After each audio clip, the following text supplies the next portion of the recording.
சூரியனே சிவபெருமானை வழிபட்ட தலமா? ஆமாங்க. சென்னைக்கு பக்கத்துல இருக்கக்கூடிய இந்த தலத்தை பற்றி தான் நாம பார்க்க போறோம். சூரியனாருக்கு எண்ணற்ற திருக்கோவில்கள் உண்டு.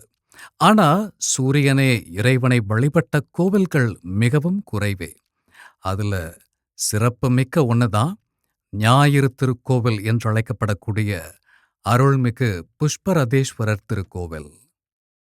ஒரு காலத்தில் ஒரு பெரிய ஊராக இருந்திருக்கு. புழல் கோட்டத்து ஞாயிறு நாடு அப்படின்ட்டு பழைய புத்தகங்களில் வந்திருக்கு. அதே மாதிரி சேக்கிழாரோட பெரிய புராணத்துலேயும் சங்கிலியாரை பற்றியும் ஞாயிறை பற்றியும் 10 பாட்டுங்க பாடியிருக்காரு. சரி, இந்த கிராமத்திற்கு ஞாயிறுன்னு ஏன் பேர் வந்தது? சூரியனுக்கு இன்னொரு பெயர் ஞாயிறுன்னு நமக்கு நல்லா தெரியும்.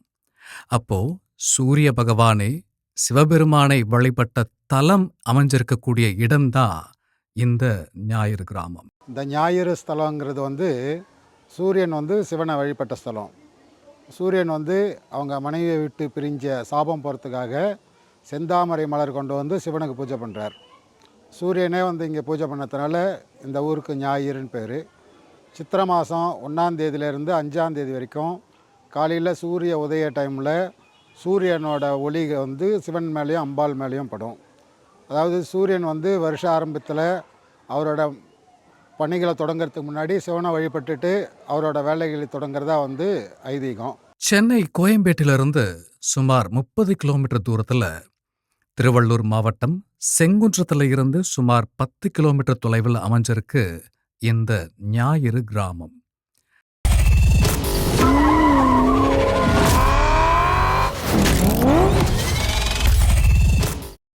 செங்குன்றம், சோழவரம் மற்றும் அருமந்தை வழியே பயணித்து இந்த தலத்தை நாம் அடையலாம்.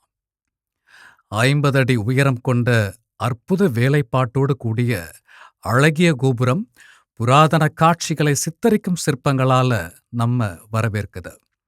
பார்க்க கண்கொள்ளா காட்சிங்க. சோழ மன்னர்கள் கட்டிய இந்த திருக்கோவில பின்னால சேர மன்னர்கள், பல்லவ மன்னர்கள் மற்றும் விஜயநகர பேரரசுகளால திருப்பணிகள் செய்யப்பட்டு வழிபட்ட சுமார் 1000 ஆண்டுகள் பழமையான திருக்கோவில்ல பல 100 ஆண்டுகள் தொன்மையான நாகலிங்க மரம் தல விருட்சமாகவும் அமைஞ்சிருக்கு. சரிங்க, குடிகொண்டிருக்கக்கூடிய இறைவனை பற்றி இப்ப நம்ம பார்க்கலாம். சொர்ணாம்பிகை உடனாகிய புஷ்பரதேஸ்வரர் ஆலயம். இந்த ஆலயத்தோட வரலாறு கேட்க கேட்க ஆஹா, அவ்வளவு ஆனந்தம். தேவலோகத்தினுடைய பிரதான சிற்பியான விஸ்வகர்மாவினுடைய மகளான சமுக்ஞாவை திருமணம் செய்து கொண்டார் சூரியன். திருமணத்துக்கு பிறகு சூரியனோட வெப்பத்தை தாழ முடியாத சமுக்ஞா தன் நிழல தன்னை போலவே உருவாக்கி அதுக்கு சாயான்னு பெயரிட்டு விட்டு தன் தந்தையோட போயிட்டாங்க. இந்த தகவலை யமதர்மன் மூலம் தெரிந்து கொண்ட சூரிய பகவான் தன் மனைவியை அழைத்து வர புறப்பட அதற்கு முன்னதாக சிவபெருமானை மனமுருக வழிபட்டார். வானத்துல ஜோதி ஒன்று உருவாகி அது நகர்வதைக் கண்டு அதை பின்தொடர்ந்தாரு சூரிய பகவான். அந்த ஜோதியோ இந்த தலத்தோட தடாகத்துல மலர்ந்த தாமரை ஒன்றின் மேல ஐக்கியமாச்சு.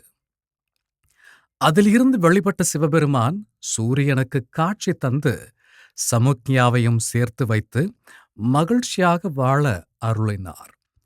பிறகு சூரியனின் வேண்டுகோளின்படியே இங்கேயே தாமரைகளை லிங்கமாக எழுந்தருளினார் சிவபெருமான். சூரியன் பூஜித்த லிங்கம் தாமரை மலருக்குள்ளேயே இருந்தது. அதே மாதிரி சுவாமி சுயம்பு பக்கத்தில் குளம் இருக்குது. அந்த குளத்து உள்ள சிவன் இருந்திருக்கார். அந்த டைமில் தான் சூரியன் தாமரை மலர் கொண்டு பூஜை பண்ணியிருக்கார். அதுக்கப்புறமா அந்த வழியாக ஒரு சோழ ராஜா குதிரையில் வரும்போது அந்த குளத்தில் இருக்கிற நடுவில் இருக்கிற தாமரை பூ மட்டும் ஒன்று ரொம்ப பிரகாசமாக இருக்குது. சரி, அதை பறிக்கலான்னு போகும்போது அது எட்டி எட்டி போகுது. அப்போ அந்த ராஜாவுக்கு கோபம் கத்தி எடுத்து வெட்டுறார். வெட்டும்போது அந்த மலருக்கு கீழே இருக்கிற சிவனோட தலை முடியில் அந்த கத்தி பட்டுடுது.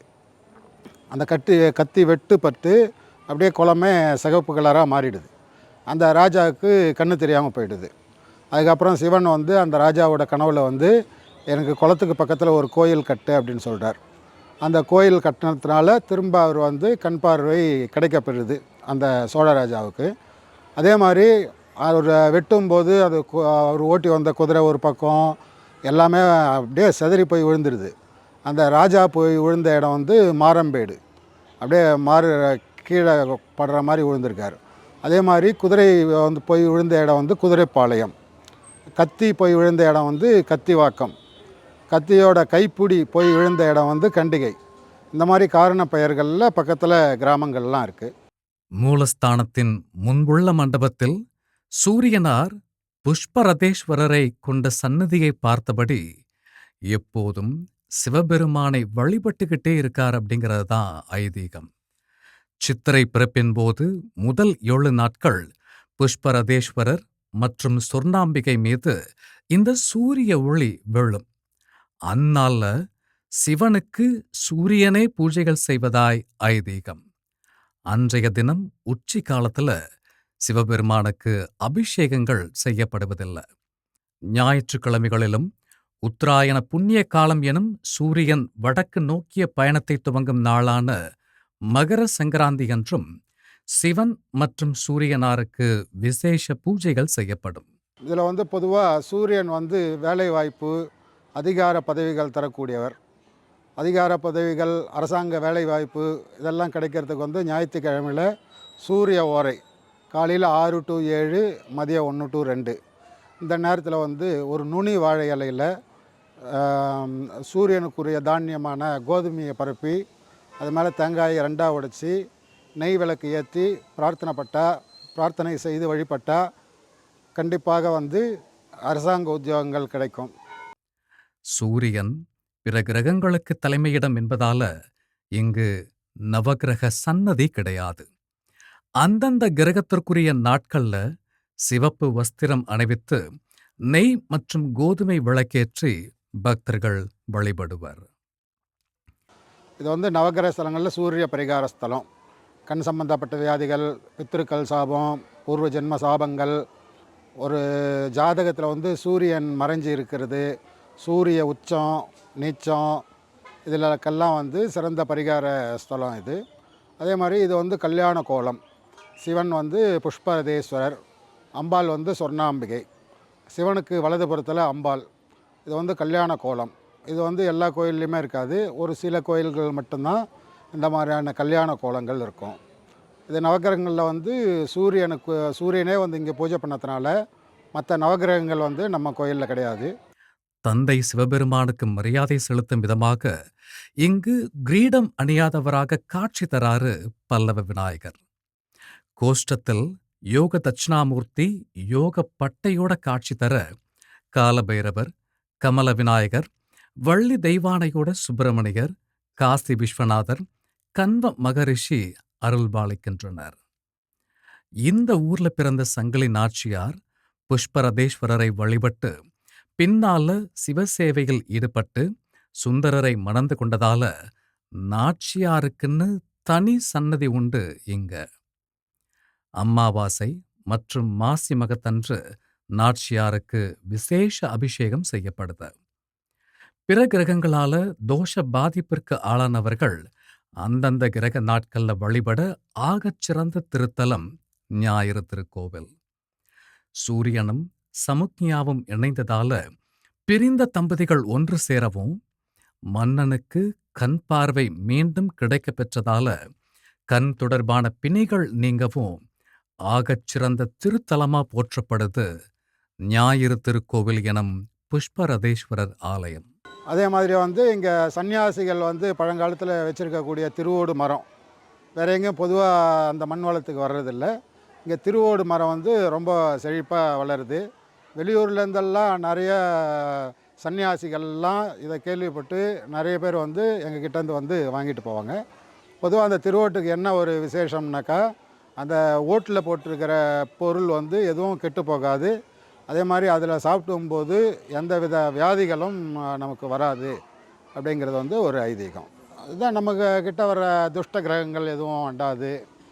எந்த வித பில்லி சூன்யங்கள் எப்படி இருந்தாலும் உடல் எல்லாரும் அடிக்கடி சோர்ந்து போகிறது இதுக்கெல்லாம் வந்து அதில் போட்டு வைக்கிற விபூதியை இட்டுக்கிறதுனால ஒரு புத்துணர்ச்சி கிடைக்கும். செங்குன்றத்துல இருந்து பயணிச்சு ஞாயிறு கிராமத்தை அடைந்து இந்த தலத்துல காலை 7:30 மணி முதல் பகல் 11 மணி வரையிலும், மாலை 4:30 மணி முதல் இரவு 7:30 மணி வரையிலும் நாள்தோறும் தரிசித்து நாம பயன்பெறலாம்.